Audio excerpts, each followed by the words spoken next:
Hi, I'm Lisa K. Donner, along with Andrew Moran, Sarah Calgill, Mark Angelides, and Jeff Charles. And this is the Conservative Five, Liberty Nation's online TV news program.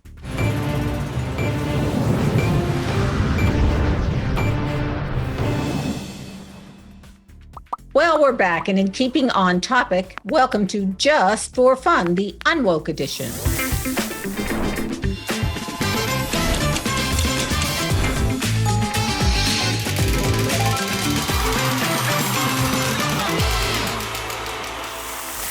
Today, the Liberty Nation panel goes on record with their politically incorrect behaviors, who will win the first prize for the most unwoke in this edition of Just for Fun. We're going to go to you, Jeffrey. Pick a number from 1 to 5.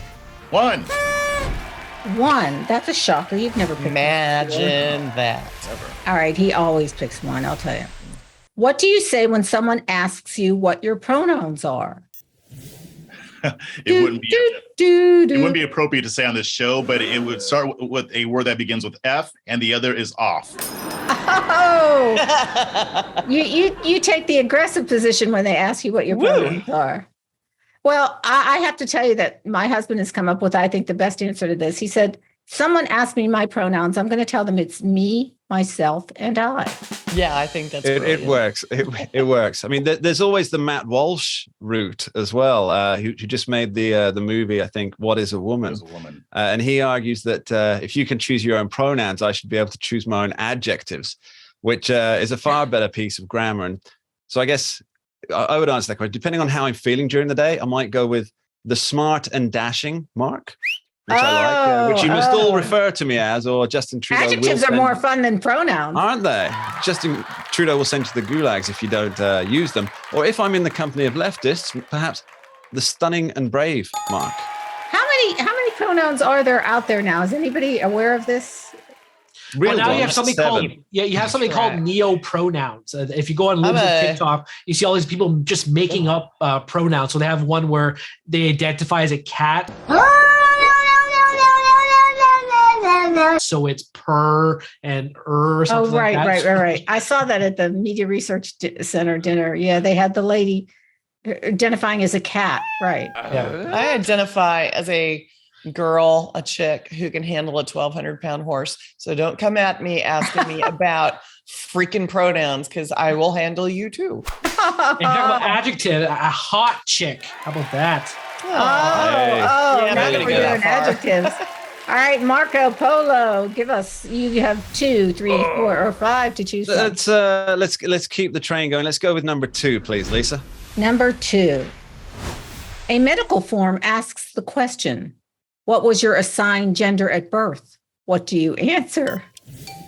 All right, so this is a medical form. So I'd have to maybe put the question back to them, maybe pencil in, if you can't tell what my gender is assigned at birth, then maybe I need another medical practitioner. Yeah, I don't want you working on my body if you I get this is a kind of box ticking exercise used to make people feel more respected or a more inclusive society, and that's fine. But it worries me that literally any medical student or any practicing doctor is using even a second of their time to learn about this, to understand the ethics behind the medical ethics behind it, when they should be working on, being a doctor, these kind of things. I was actually at a dinner last week and somebody said that was on the form.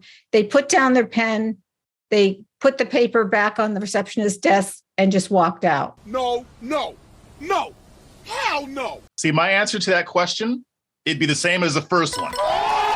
I was going to say the same thing. Still, I can handle a 1,200-pound horse.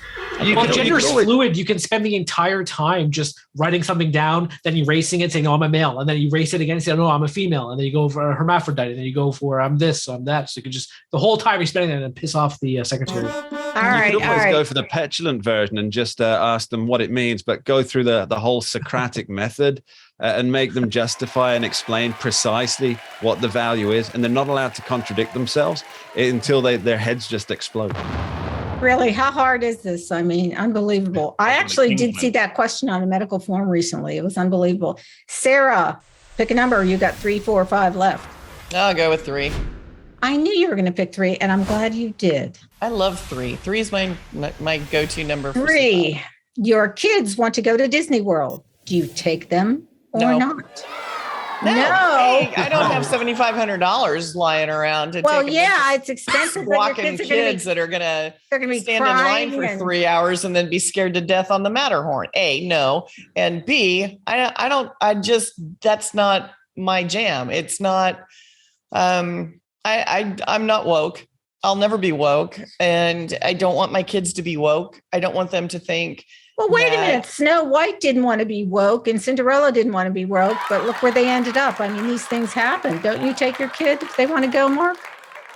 Well, you know what? It's a teachable moment for them, isn't it? Like I always joke with my better half that our newborn, it's the things to teach the newborn is love your parents, respect everybody. Communism has never worked wherever it's been tried. And these are the things that you shouldn't take away from a visit to Disney. However, for me, I'd love to go to Disney, ride the rides and all that. My brain is mature enough that it's not going to be pelted by the propaganda. And hopefully I can instill that in the children. Andrew, you taking the stand in line, Mark, for 3 hours to get on a ride, and then you're going to get off and throw up. This is really not fun. It is very, very expensive. Do you take the twins, Andrew? I think someone else did an Alex Jones impression. They're all a bunch of satanic pedophiles. No, they're freaking gay. But no, I would never go there at all. You're waiting 3 hours for a 20-minute ride. You're spending thousands of dollars. Your kids are going to whine. Kids are licking the poles. You have all these. You have these pedophiles behind these masks. So that's a feature, not a bug for Disney. Go to Disney World. And as Sarah said, you need $7,500. You have to get a mortgage just to go to Disney World. The hotel, the rides. It's really expensive. Really expensive. Yeah, did it before they were woke, and I can tell you it's really expensive. Go to Kings Island. Go to Six Flags. You don't need to go to Disneyland. Go to the sofa and lie down and stare at the ceiling. That is. Go on the Joe Rogan show and take some DMT, right? and you can see 6-foot mice everywhere. All right, Andrew, you're up next. 1, 2, and 3 have been taken. Your choices are 4 or 5. I will go with 4. Oh, I'm glad you went with 4. Everybody's picking the right number today.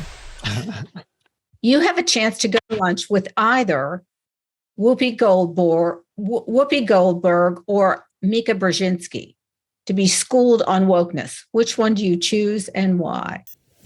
That's an easy choice. Well, I love Easy one.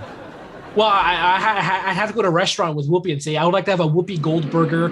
Mika Brzezinski, I think, is probably more of a better source in that. Her father, helped destroy Afghanistan, led today's Middle Eastern crisis. So, so I'd have to go with Mika on this. And then unless I'm woke. Because remember that clip? She said at MSNBC that it was her job to tell people what to think. He can actually control exactly what people think. And that is our job. Yeah. So I think she's a master of that type of stuff. So Mika's my girl. Plus, she's a good-looking lady. And I would say as a white not. Geez, you're kind of a one-trick pony. And honestly, I would start a food fight with either one of those women. But he does have a point, though. Women, right? As a white progressive, Mika is in the best position to explain wokeism to the rest of us plebes.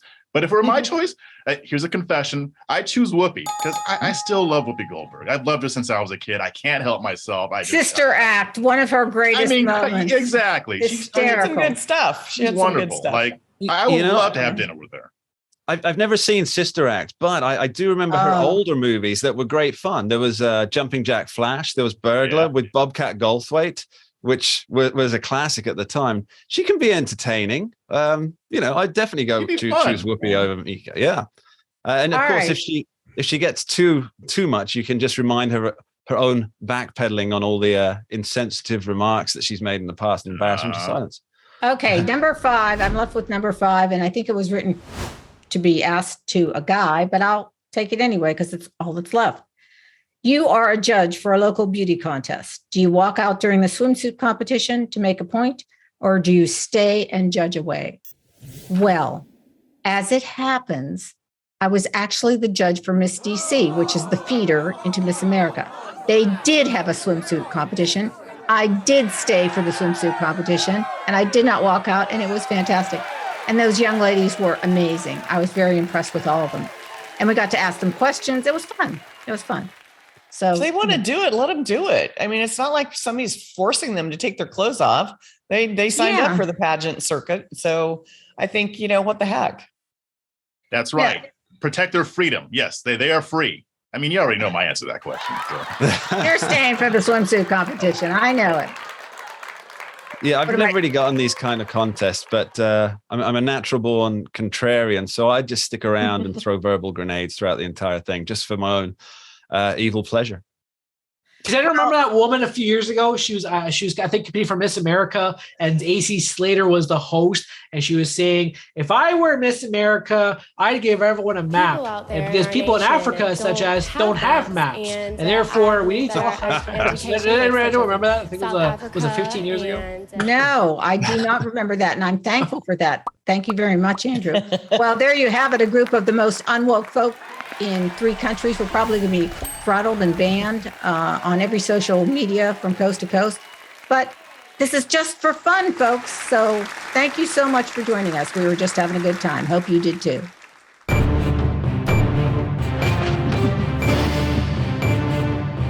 That's it for our Conservative 5 panel today. Check out our other C5 shows and segments on your favorite video platform, YouTube, Vimeo, Rumble. We're on them all. As well, Liberty Nation has its own Roku channel where you can see all of our TV productions. Thanks for tuning in. And remember, surf on over to libertynation.com.